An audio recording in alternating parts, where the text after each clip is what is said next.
Эфирда Саба Лукнары телевидениесі. Бүгін 29 сентябрь Жұмға күн һәм атна информацион программасы. Студияда Гүлназ Гатаулин эшлейм. Хәерле кеш, исәнмесез. Бүгінгі шығарылышта. Казанда ярминкәләр гөрләде. Районыбызның автобабай 2017 бәйгесе җиңүчесе ачыкланды. Иң күп газета, журнал алдыручылар бәйгесендә Сабадан да бүләк итүче бар. 100 яшын тутырган Хәкимә әбинең тормышы һәркемгә үрнәк. Нурания һәм Рифкат Нугмановлар исә 50 ел матур гомер кичерә. Авыл хезмәтчәннәре көз көне җыеп алган уңышларын барлап шәһәр халкына авыл хуҗалыгы продукциясын тәкъдим итә. Узган шимбәдә Саба районы уңганнары Казан шәһәрендә ярминкәдә катнашты. Әлфия Мөбарәкова әзерләгән материал. Авыл халкы элек-электән шәһәр халкын азык-төлек белән тәэмин итеп яшәгән. Ул хәзер дә шулай. Ит, сөт, май, йомырка, ашлык кебек продукцияны шәһәргә озатуны авыл кешесе изге бурычы итеп саный. Соңгы елларда Сабалар көзге-кышкы ярминкәләрне Казан Агропром паркында үткәрә. Аның чираттагысы узган шимбәдә булып узды. 30дан артык автомашина белән шәһәргә симет, мишән, киек, сатыш, Саба хуҗалыклары, Лукос Саба һәм шәхси хуҗалыклар да сату белән барды. Соңгы баруда шәһәр халкы ашлык белән бәрәңгене тиз алып бетерде. Иртәнге сәгать 8 яртыга инде алып барган бәрәңге сатылып беткән иде. Ит, сөт, колбаса, май, бал, тавык, каз, суган кәбестә гомумән нәрсә үстерәбез, шәһәргә шуны алып барабыз. Казандылар Саба майын, Саба икмәген дә бик яратып алалар. Ярминкә булгач, анда инде көндәшлек тә булмый калмый. Агропром паркта Саба, Нурлат, Аксубай һәм Күкмаралар сату итте. Һәр район үзе алып килгән продукцияны кире алып кайтмаска тизрәк сатып бетерергә тырышты. Алай гына да түгел, халыкны тагын да күбрәк җәлеп итү максатыннан сатып алучыларга да күңелле булсын дип концерт номерлары да әзерлиләр. Саба гармончылары ул көнне үзәкләрне үзәрдәй көйләр башкарды, ә Күкмара җырчылары җыр сузды.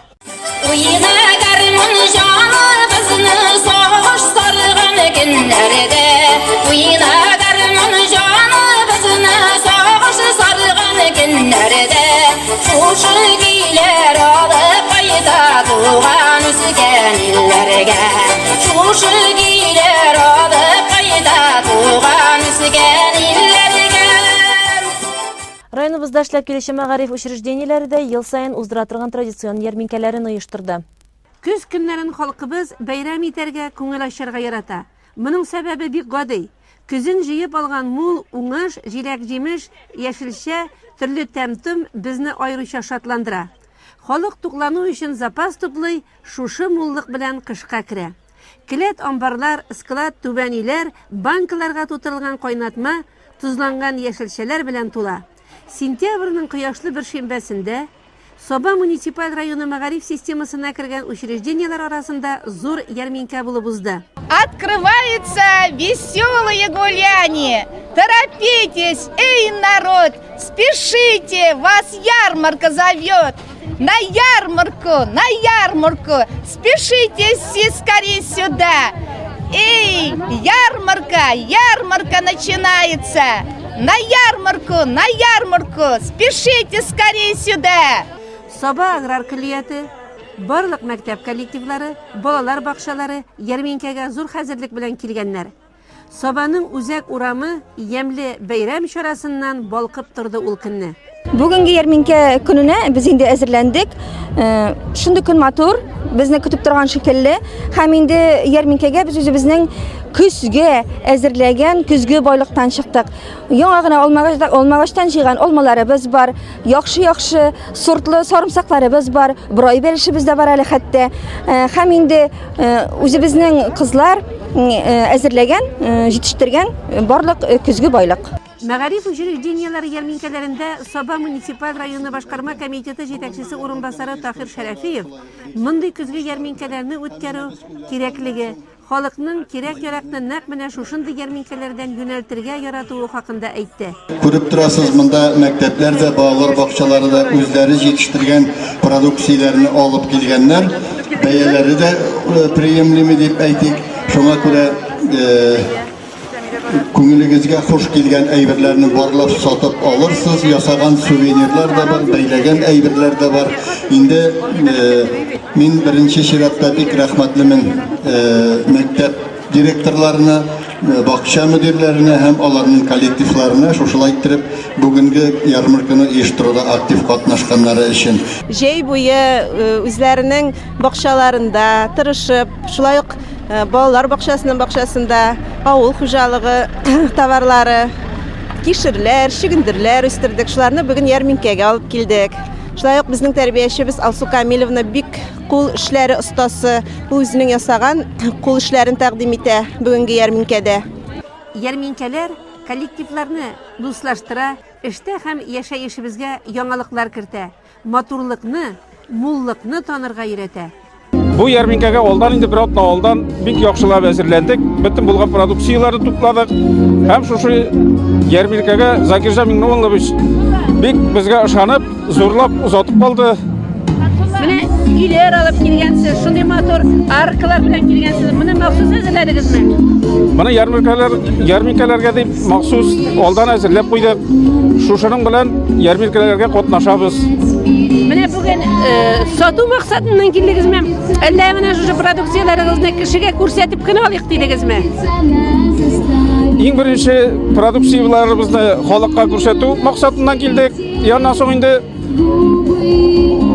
булган әйбереңне сату да күңелле бит инде, кызык. Менә әзрәк сату белән дә шөгыльләнеп алабыз инде. Бакчада үстерелгән уңышның тәм-томнарның җиләк җимеш яшелчәләрнең барысын да алып килдек инде.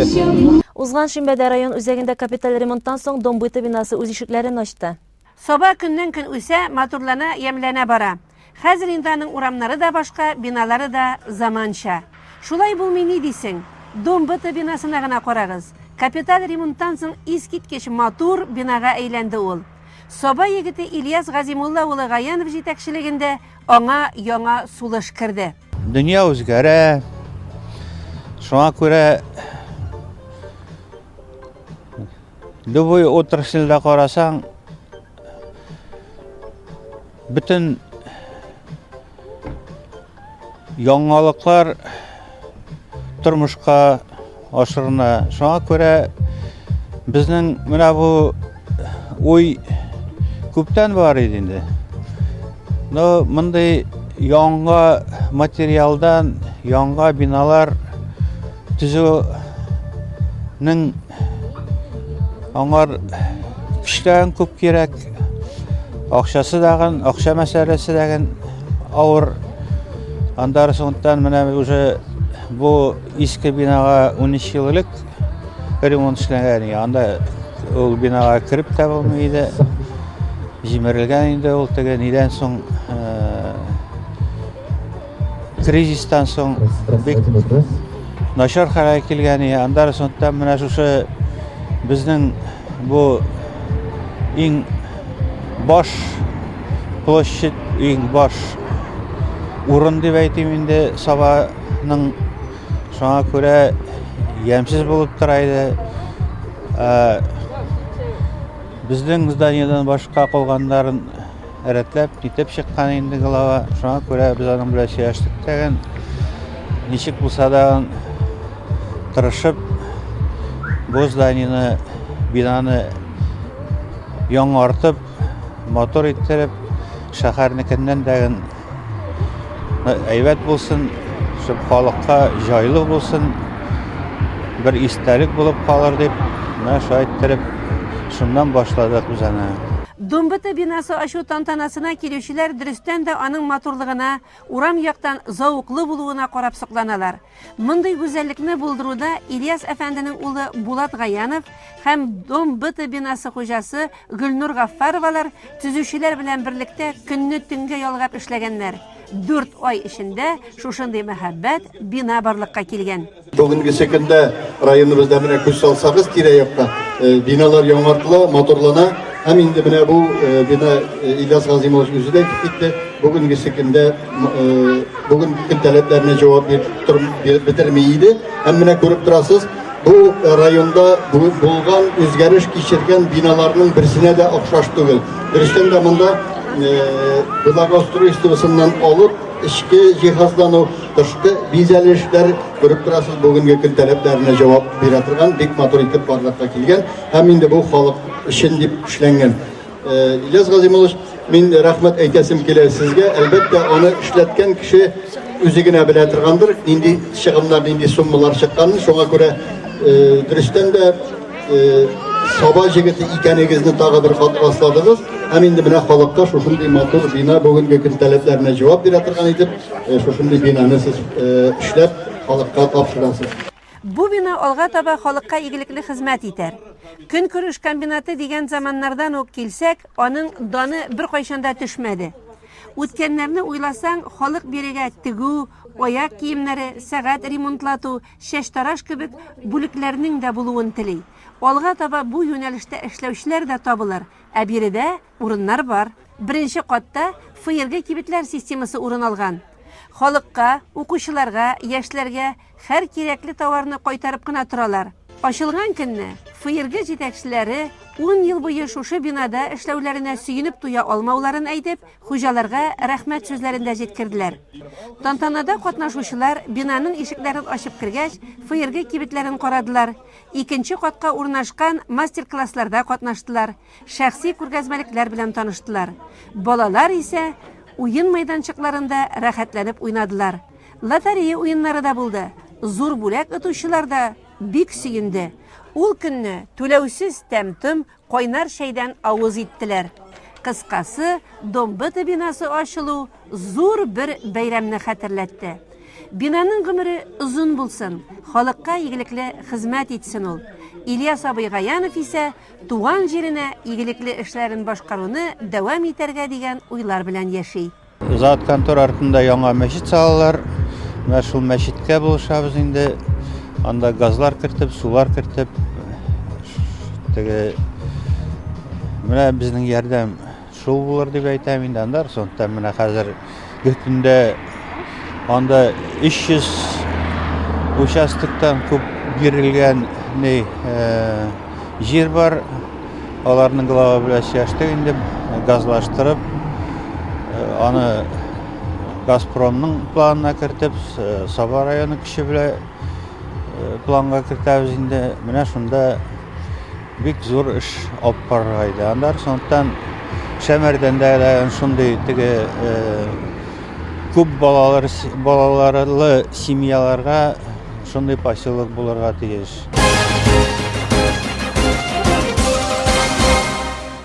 Дәвам итәбез. Татмедиа акционерлык җәмгыяте соңгы елларда үзендә нәшер ителүче матбугат басмаларына язылучылар арасында бәйге игълан итә. Иң күп газета, журналларга язылучыны ачыклый. Кызыксындыру бүләгенә ия булучылар арасында быел да Саба районында яшәүче бар. Районыбызның 2017 елның 2нче яртыйлыгына иң күп газета һәм журналларын алдыручысын Саба таңнары газетасы редакциясына чакырып Татмедиа җәмгыятенең махсус бүләген тапшырдылар. Байлар Сабасында яшәүче Кәримулла Бегатауллинны Саба таңнары газетасы баш мөхәррире Рөстәм Исмәгыйлев тәбрикләде. Татмедиа акционерлык җәмгыяте конкурсында катнашу теләге турында Кәримулла үзе газетларның һәр санында әлеге бәйге турында бастырылган игъланнарга түзә алмадым, квитанциялар җибәреп карарга булдым ди. Моңа әлбәттә аның вакытлы матбугат белән кызыксыну һәм аларны күп алдыруы да килеп кушыла. Шул рәвешле ул бу теләген тормышка ашырады һәм юкка түгел конкурста кызыксындыру бүләгенә ия булуы ачыклана. Тәвәккәлләп җибәрдем инде.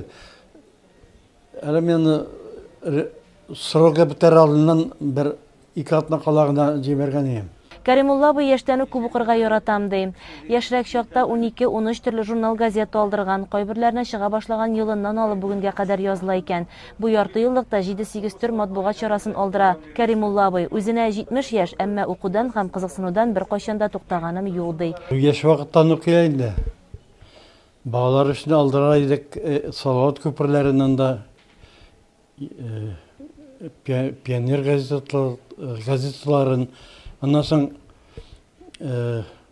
бик күптәннән бирле без инде Азат хатын журналын алдырабыз инде.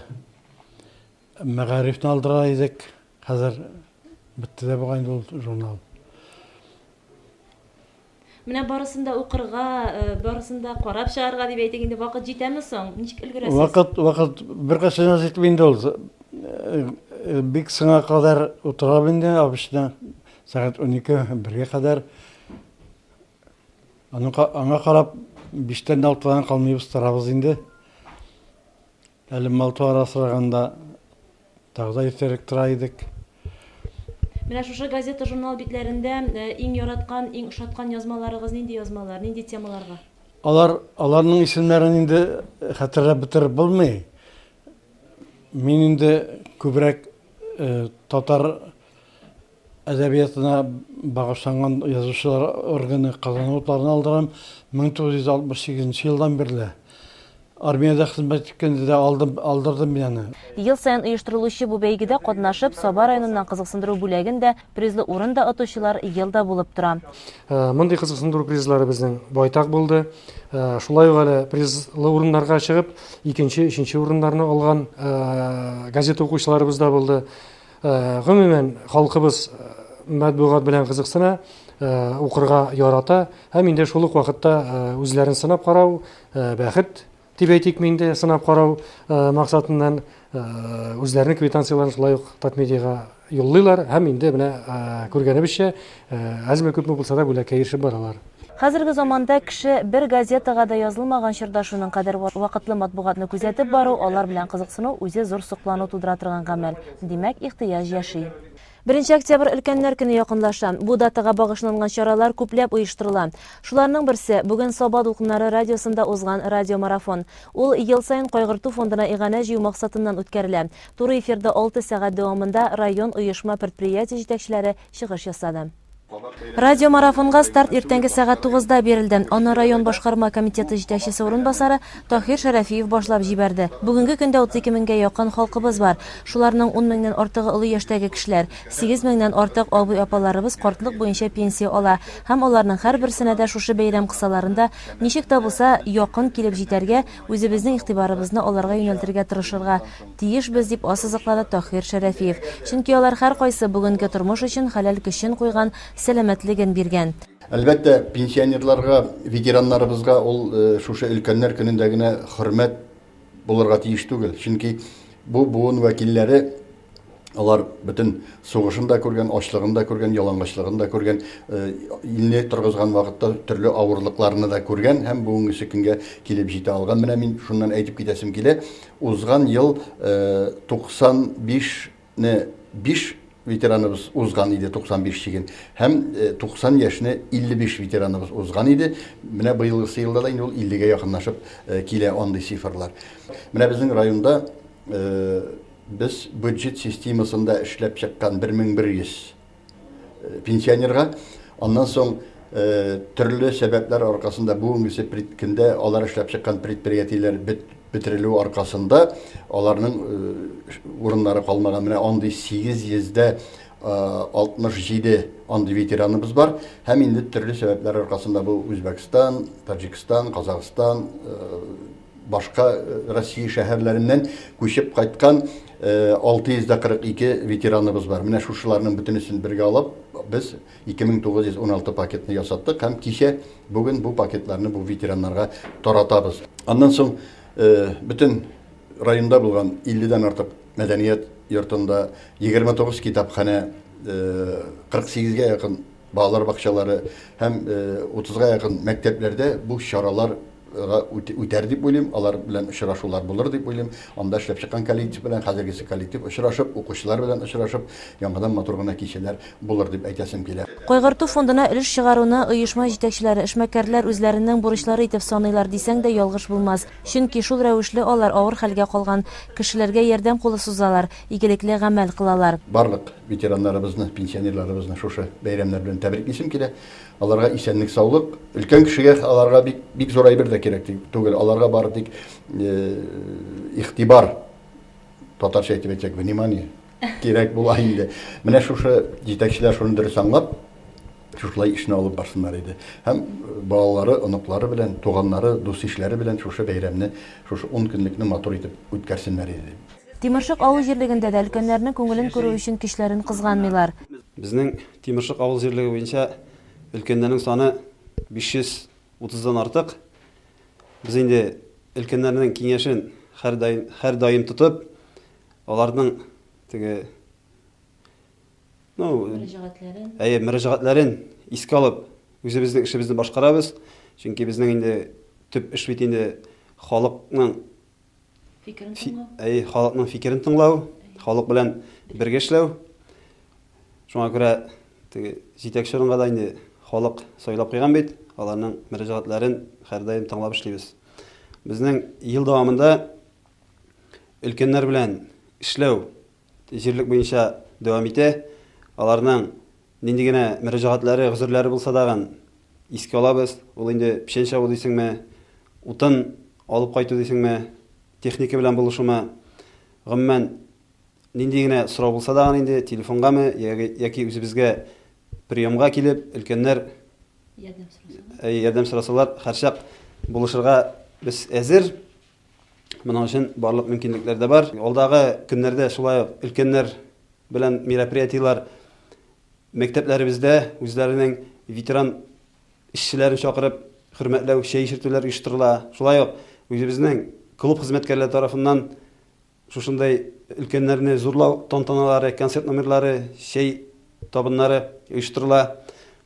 Гомумән бер өлкән кешедәген читтә калмый, нинди тармакта эшләп чыккан, шушы үзенең эшләп чыккан тармагыннан зурлана, уллана. Аларга бары тик рәхмәтебезне генә белдерәбез. Радио марафонда бу көнне бик күп оешма җитәкчеләре, мәктәп директорлары, социаль яклау учреждениеләре, авыл җирлекләре башлыклары чыгышы булды. Шул рәвешле районның кайгырту фондына шактый күләмдә физик һәм юридик затлардан игъанә акчалары күчерелде. Өлкәннәр көне декада буларак үтә. Шуңа да әле игелекле бәндәләрнең кайгырту фондына акча күчерү мөмкинлекләре бар. Саба районы Өет авылында яшәүче Закирова Хәкимә Әхмәтгалим кызына быел 16 гыйнварда 100 яшь тулды. Телевизор караучылар Саба районы башлыгы Рәис Миннеханов булышлыгы белән аның күзләренә операция булуыннан да хәбәрдар. Өлкәннәр көне якынлашкан көннәрдә без кабат аның хәлен белеп кайттык. Гөлшат Гариякбарова хәбәре. Әле без килгәнне көтә иде. Хәкимә бит тәрәзәдән карап юлны күзли иде. 100 яшь тулып китсә дә, әбиебезнең акылы камил, хәтере искиткеч яхшы. Дөрес, ул урамнарга чыгып йөрми, өй эчендә әкрен генә йөреп тора. Барсын да искә алып, уйлап утырам ди ул үзе. Кайсы үзем белән бергә картайган күк тия, кайсы баладыр күк тия. Балачакларда исемә төшә, үскән чакларда исемә төшә, күргәннәр белән исемә төшә, алар белән күргәннәр даима. Көне буе, төне буе уйлап утыра башлар. Барсын да җәплисен кызым. Аллага шөкер, балаларым исән сау. Ул вакытта рәхәтләнеп жүргән икәнмен. Окуп калган вакытларымызда исәплим. Шәкечәк фикер шакмагы күйтеп окуп калдылар. Ул да рәхәт булган. Сау саламат булган, яшь булган име. Баш булса да. Менә. Ул окуп калдылар, рәхәт булган. Бүгенге көндә әбинең 6 кызы исән сау. Ул аларның кадер-хөрмәтен тоеп яши. 100 яшьтән соң күзләре күрә башлауны ул язмышның зур бүләге итеп кабул итә. Ул радио тыңлый, хәзер инде телевизорда караштыра икән. Карыйм, күрәм. Аллага шөкер күрәм, күзем күрә хәзер, күзем күрә. Бер нәрсә дә күрмидер, менә шушы кызым җитәкләп җөртәдер. Менә Аллага шөкер, рәхмәт күзем ачтылар. Рәхмәт benim күземә ачкан бәндәләргә. Рөстәм Миннеханов бик тырышты, рәхмәт өчен. Барсына да рәхмәт өчен. Түрәләрнең барсына да рәхмәт өчен. Хәкимә би хәзер өйдә генә тора. Кунакка да йөрисем килмиде. Шулай да быел җәй көне аны Олы Кибәхуҗа авылында яшәүче энесе Зәкәриянең хәлен белергә алып барганнар. Аңа да 86 яшь икән инде. Хәкимә би кызы Зөлкәбирә апа белән бергә яши. Кызы аның күзләре өчен бер шатланса, исән сау булуы да минем өчен бик зур бәхет ди.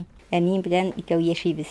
Әни бик сабыр булды. Безне тәрбияләп үстерделәр. Картайган көннәрендә дә хәзер дә Аллага шөкер бәк сабыр. Сабыр итә, авыртканда да тынычландыра. Мен уятмый да даже. Аннары тышларга элек бергә әпшәгәдер монда. Туалетка парадыр инде. Хәзер үзе бар, Аллага шөкер, җитәкләп парадыр. Алланың рәхмәте яусын Рәис Миннехановка, врачларга, башлы булышкан кешеләргә, әнине ниткәндә, операция булганда булышкан кешеләргә бик зур рәхмәт. Мин маллар асрыйм, миннән белән киңәшәм, сорыйм, хәзер дә Аллага шөкер, аңында ул бөтенсен нитәм, миңа киңәшләр бирә. Шулай дип, әле яшәсен, миңа зур иптәш ул.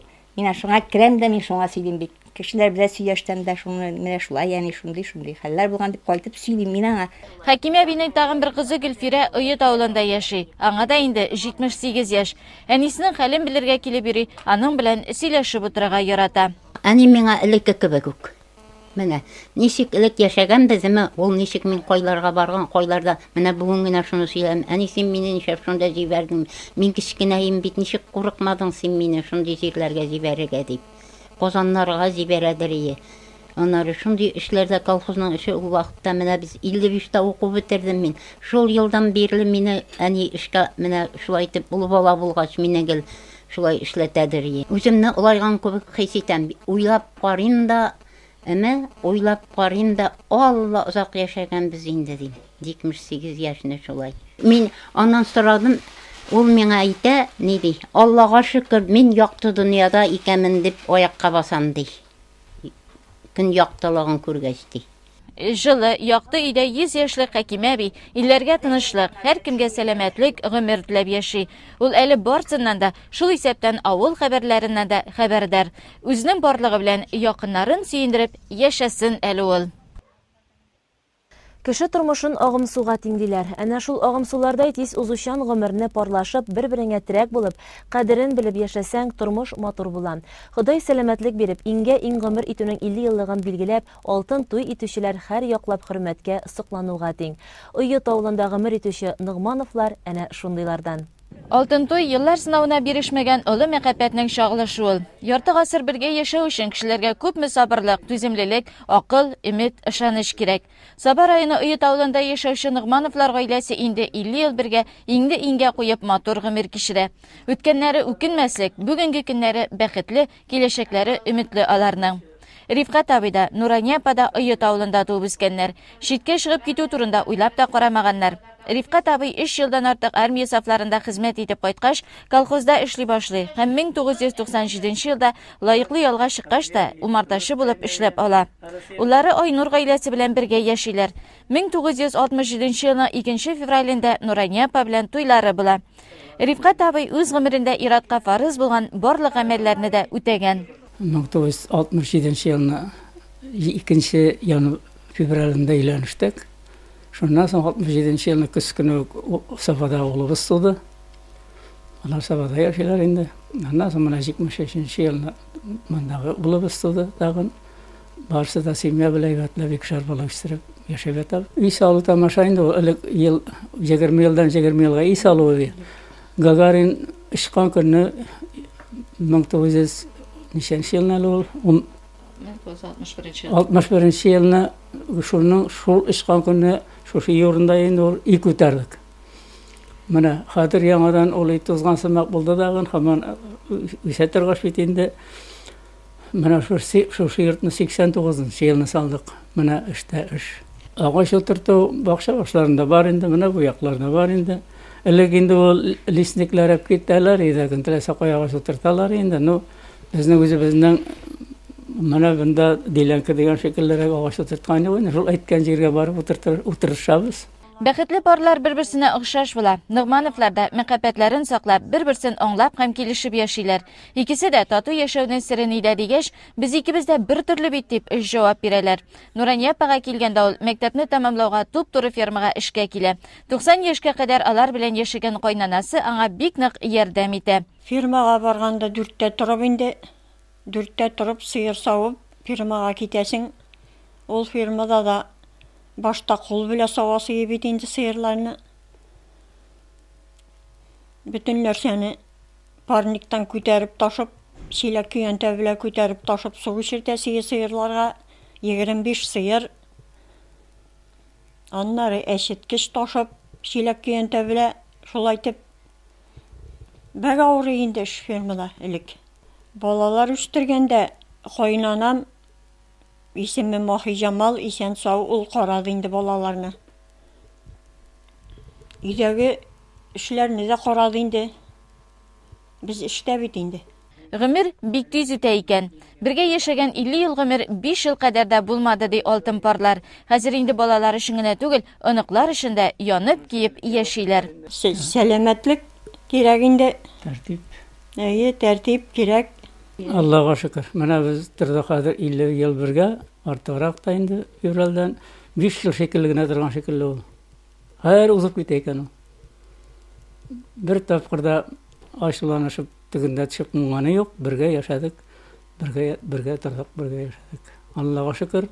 Аллаға шөкер әйбәт яшәдек. Менә бөтенесе дә сүзне тыңлап, мен әйткәнчә дигән шикелле алар белән аралашып бик әйбәт яшибез. Әнисе дә булмаганда, әнисе эштә булганда әби әзерләй инде ашарга, аларны көтеп торабыз инде. Кайткач күңелле булалар, исән сау кайткач дигән шикелле шулай бит инде.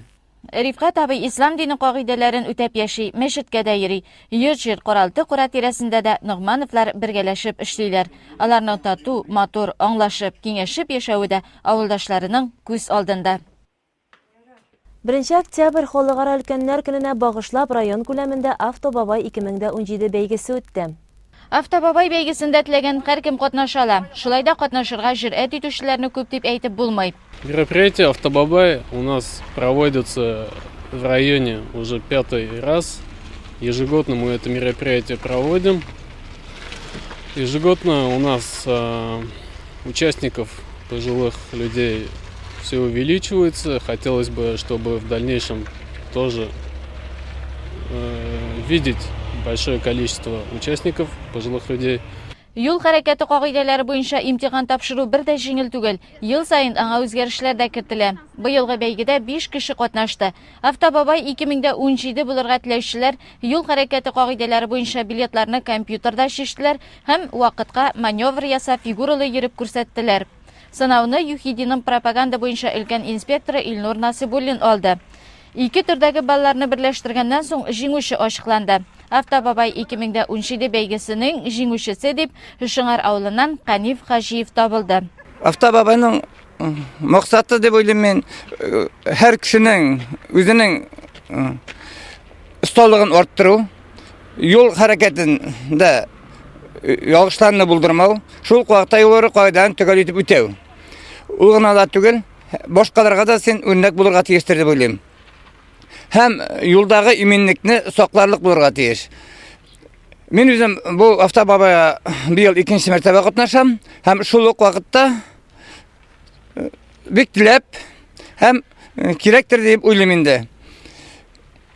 Ул гына да түгел, менә Казанда катнашкан вакытта ул миңа бөтенләй башка төрле тәэсир калдырды һәм һәрбер күнегүне эшләү, һәрбер эшне башкару үзенә бер җаваплылык сорый. Икенче урында Яңа Мишен авылыннан Рамил Мустафин. Җиңүчеләргә һәм призерларга юл хәрәкәте иминлеге дәүләт учреждениесе территориаль идарәсе профилактика бүлегенең Саба бүлекчәсе әзерләгән бүләкләп тапшырылды. Көзге эшләр тәмамлангач, авыл халкы бераз тын ала. Яңгырлы суык көннәрдә мунча ягып, табашлары пешереп кинәнеп, мунча керү сәламәтлекне кайгырту да зыян итми. Байлар сабасында тулы төзекләндерүдән соң мунча сәламәтләндерү үзәге дә шушы көннәрдә халыкны кабул итә башлаячак. Байлар сабасында озак еллар халыкка игелекле хезмәт күрсәткән мунча капиталь ремонтка ябылгач, аның кирәклеген мунча яратучылар бик нык сизде. Берничә ай дәвамында биредә өр-яңа баштан төзекләндерү эшләре барды. Ул хәзер мунча сәламәтләндерү үзәге дип аталачак. 1 октябрь өлкәннәр көнендә Сабаның торак коммуналь хуҗалыгы ел сайын ылы яшьтәгеләрне бушка мунча кертеп, тәмле чәй, куймаклар белән сөендерә иде. Быел да нәкъ шулай булачак. 30 сентябрь, 1 октябрь көннәрендә алар өчен чәч тараш һәм мунча түләүсез хезмәт күрсәтәчәк. Өлкәннәребезне без һәр даим инде һәр елны да бездән үзебезнең оешмадан бүләк иттереп инде өлкән абый апалар бушка була торган булар. Менә телиләр икән инде без шулай сөйләштек менә бу чәч тараш нидер белән, әгәр дә инде моторланып чистарынып керәләр икән инде чәч тараш 30-ы да берсе дә өлкән апаларга, абыйларга бушка безнең кызлар тарафыннан тәэмин иттереп куймак белән инде чәй ичеп кайтып китәчәкләр. Без аларны шуңда көтеп торабыз. Мунча сәламәтләндерү үзәге ул һәр якмыда күздә тотып уңайлы итеп эшләнгән. Чәч тараш, массаж, тоз бүлмәләре, сәламәт яшәү рәвеше алып баручылар клубы да эшләп торачак. Монда безнең массажный комната, монда безнең фитобочка, монда безнең соляная комната, монда безнең бар санала инде ул чәч тараш, педикюрлар, алар бөтенесе бар-барда. Моторлык тоже сәламәтлек бит инде ул. Сәламәт булмаса мотор булмый. Яңадан безнең менә аерым фатны группа белән эшләнелгән безнең ябык тору үзәге, ябыктыру бүлмәсе дип сөйләшәгәндә алай дөресрәк була. Менә шуларны бөтенесен искә алып, без моны коры мунча гына түгел, мунча сәламәтләндерү үзәге дип атадык. Мунча сәламәтләндерү үзәгендә 8 кешелек мунча өлеше шимбә якшәмбе көннәрендә сәгать 1-дән 8-гә кадәр эшләячәк. Шулай ук 2, 3, 4 кешелек кунаклар өчен дә бүлмәләр бар. Аларда заявкалар нигезендә хезмәт күрсәтеләчәк. Бәяләргә килгәндә гомуми мунча өлешендә 1 сәгать юыну балалар һәм өлкән яшьтәгеләр өчен 180 сум, ә болай 200 сум тора. 2 кешелек бүлмәнең бәясе сәгатенә 500 сум. Теләсә нинди мунчаны белеп, дөрес файдалану сәламәтлекне ныгыта, организмны чыныктыра, кәефне күтәрә, акыл хезмәтенә һәм физик эшкә сәләтлелекне арттыра ди галимнәр. Байлар сабасындагы мунча сәламәтләндерү үзәгенә килсәгез, сез арыганнарны онытып, рәхәтләнеп, ял итеп, матур һәм сәламәт булып кайтып китә алырсыз. Атна информацион программасында бүген сезгә җиткерәсе хәбәрләребез менә шулар иде. Өлкәннәребезне якынлашып килүче бәйрәм белән котлыйбыз. Сау сәламәт булып хөрмәтләнеп яшәгез. Ә безнең телевизион эфирыбыз дәвам итә. Рекламадан соң җырлы бүләк тапшыруын карагыз.